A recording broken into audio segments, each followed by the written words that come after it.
Chers petits amis, voici un disque, longue durée, où vous allez retrouver les célèbres personnages du grand film de Walt Disney. Je vais vous lire l'histoire de Suzy, la petite voiture bleue, que vous pourrez suivre avec moi dans votre livre. Vous saurez que le moment est venu de tourner la page lorsque vous entendrez... C'est bien compris? Alors nous commençons.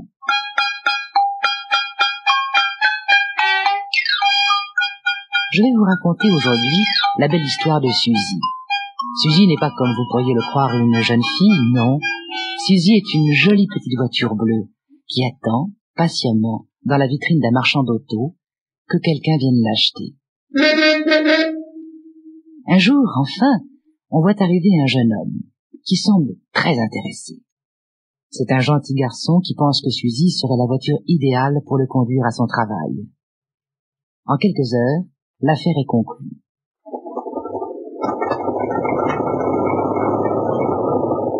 Voilà notre Suzy jetée au milieu du trafic.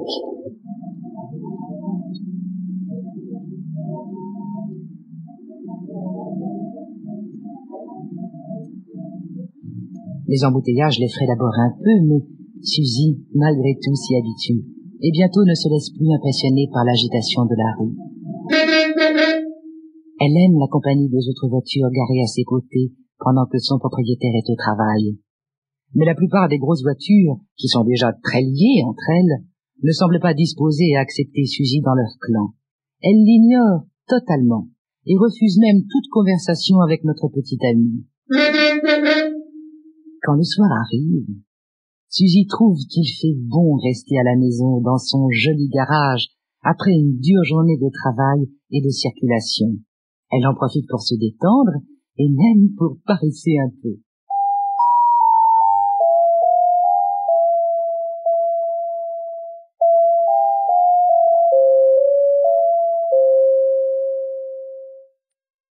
Trois années passent, cependant, et Suzy commence à prendre de l'âge.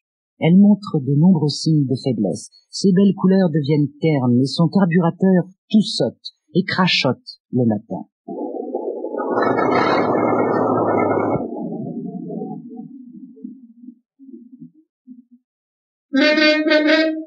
Elle n'a plus la force ni la vigueur d'autrefois.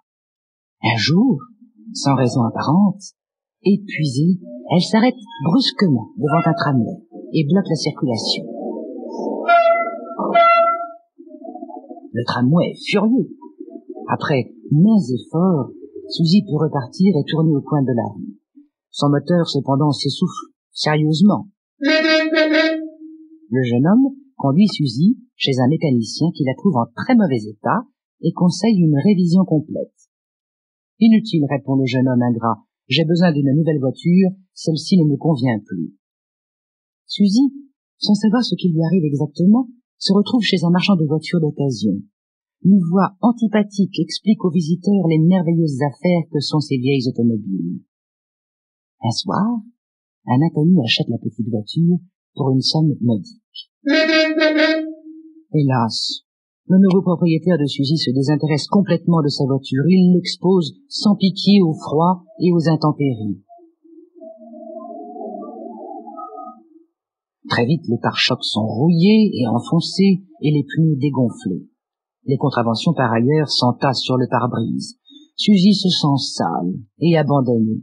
Elle est très triste.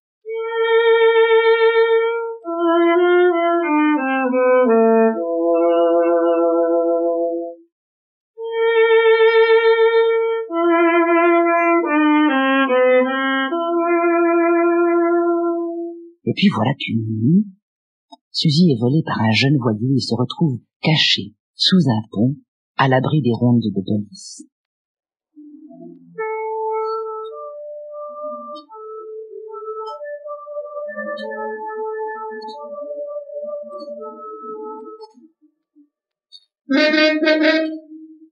Les choses vont de plus en plus mal. Suzy souffre de partout. Ce nouvel inconnu la conduit beaucoup trop vite. C'est ainsi qu'un jour, à vive allure, il lui fait traverser un passage à niveau, brisant la barrière baissée. Et Suzy, blessée, manque de se faire écraser par le train.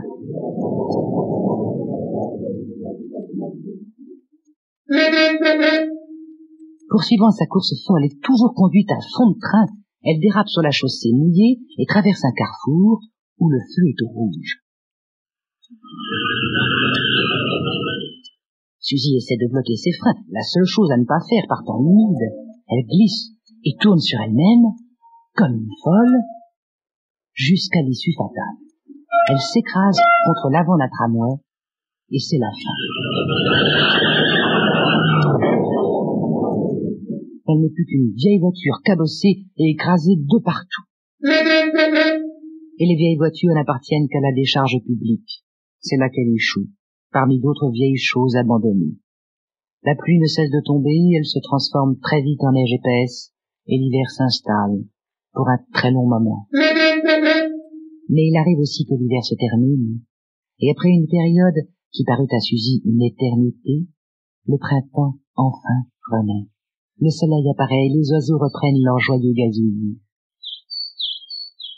Un jeune garçon arrive et veut savoir combien peut coûter cette vieille chose bleue.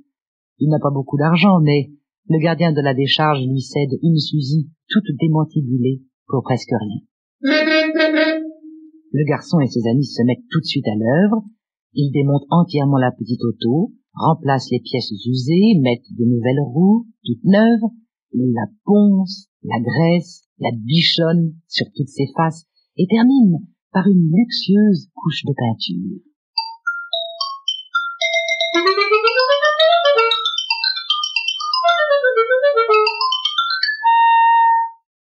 Miracle!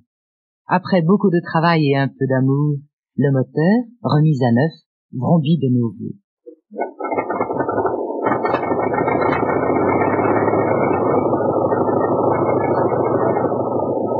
Suzy est sauvée.